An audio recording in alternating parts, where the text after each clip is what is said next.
He said that the next state to capture is Rivers, and it is a task that must be done. Chibuike Kenga. Of course, the national chairman of APC said that after capturing Edo State and Ondo State, the next state to be captured is Rivers State. And I'm telling you, that is what I'm using Wike for.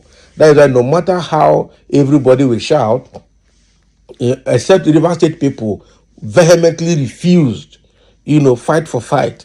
If not, they are out to make sure they take over River State, and they want to use Wike to achieve that. That will be a very bad one, I'm telling you. So they are looking for a way because they don't have any of the oil producing states as APC state. All the South states that are producing oil, South are all PDP, and that is paining them. Okay, so the question now is, during the next election, what is Wike going to do differently? Probably he's going to create more bloodshed, more terror than what he did last year. Okay, the APC national chairman Alhaji Abdullahi Ganduje has made a bold declaration to capture Rivers State in the next election, describing it as a task that must be done. This statement has sparked intense political debate in the state, with the Tony Okocha-led APC faction reacting to the announcement. So according to Chibuike Kenga, spokesman for the Okocha-led faction, can you imagine?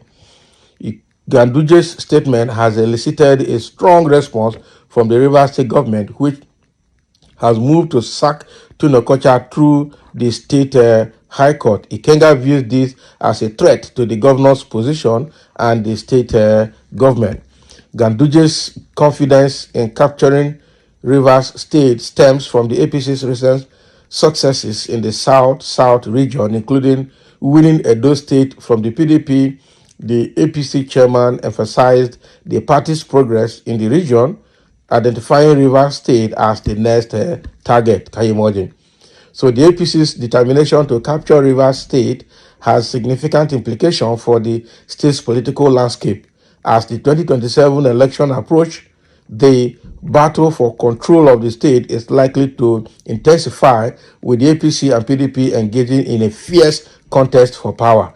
This is going to be very, very bad, I'm telling you. They're already heating up the political space, the political atmosphere over River State ahead of 2027. This is going to be a very bad one, except if River State people defy everything, because what they want to do is what they did in federal, which is using the INEC to do that. I will not be surprised if before they do the election, they will remove the current River State resident electoral commissioner and bring somebody of their own choice that will help them to rig the election in their favor. That is what I think they are going to do. But before then, I expect the governor to get ready and to do everything, because the next thing they will do, if they lose it, they will go to court, and then they will put the kind of judge or justice that will give them judgment in court if they lose the election. That is what APC is out for doing. And I think by now, Fubara with his cabinet members should know and begin to plan how they are going to make it work for them.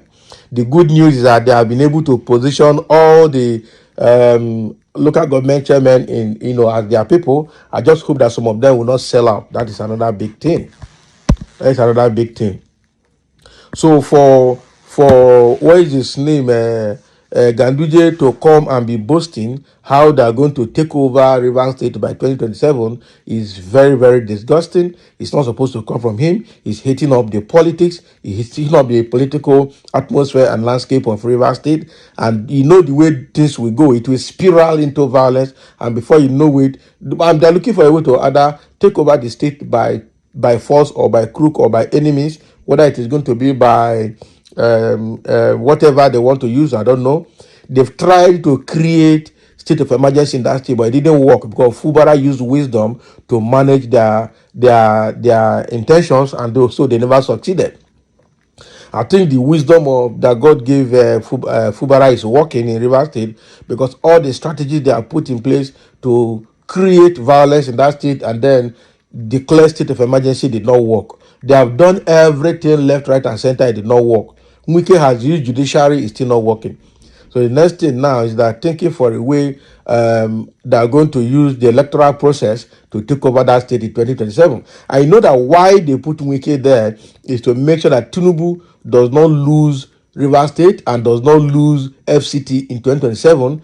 You understand? So, and that is why Tinubu has come out clearly during his media chat in Lagos to declare that Wike is one of the highest performing ministers in his cabinet. He's doing very well. It's just that people lack compliance. Can you imagine?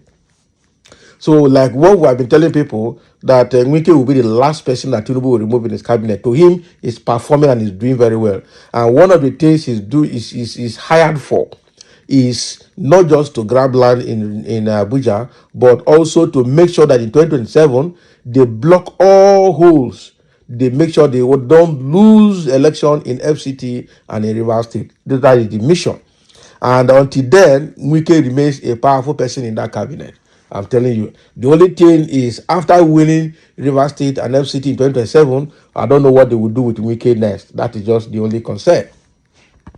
But Wike is there for something. And that is what is giving Ganduje the confidence to say it that they will win Rivers State in 2027. Because they have been able to rig Edo State and took it over. Already they have been in charge in Ondo State and some of the southwestern states. But it's just that in South State, they are not able to move. It's only a donor that are able to win for the first time. They tried it in 2023 to win Rivers State, Rivers and Cross Rivers. It didn't work for them. Delta, it didn't work for them. You understand? So now Edo, it didn't work for them before, but it has worked for them now because of federal might. So Ganduje should be very careful when he's making some of these statements, because he's going to end up just creating confusion in the state. The likes of Tony Okocha is causing problem there. I think Charles Becker, or what is his name, should be able to also counter them. APC has two factions, two chairmen now in Rivers State. PDP people should also manage themselves. Fubara should continue to calculate his strategies to ensure that he doesn't let them breathe in Rivers State, because that is what they are out for. It's going to be very bad. Wike is the person playing very strong anti-party activities in PDP, but unfortunately, the PDP leadership, both state and national, are not able to do him anything. Quite unfortunate. So now that I've declared war, because this is a war that I've declared to ensure that they take over Rivers State in 2027, the people of Rivers State should get ready to handle this situation, because it's not going to be business as usual. The only problem I have is that a lot of Nigerian politicians, both at federal and state level, are just bigots and are just cheap elements. They can just be bought over. They can sell their conscience for porridge. So they know that they will sell their conscience, and then they will buy them. That is just the thing. The only thing APC will do is that they will bring out more money. Because Akpabio has said it when he was in Akwa Ibom State, that what money cannot do, more money can do it. So I'm sure that is the strategy they will also use. They use it in Edo now, and that is the strategy they will use. And then they will position all their thugs to make sure that it's going to be fire for fire. God will help Rivers State in 2027. Nigerians should get ready, and they have seen what is happening, what they are preparing for in 2027. So they should be aware and they prepare for that 2027. Because Ganduje now has sworn how they will win it, and I'm sure they're going to use Wike to achieve that. So thank you for listening, and let's have a comment over this declaration.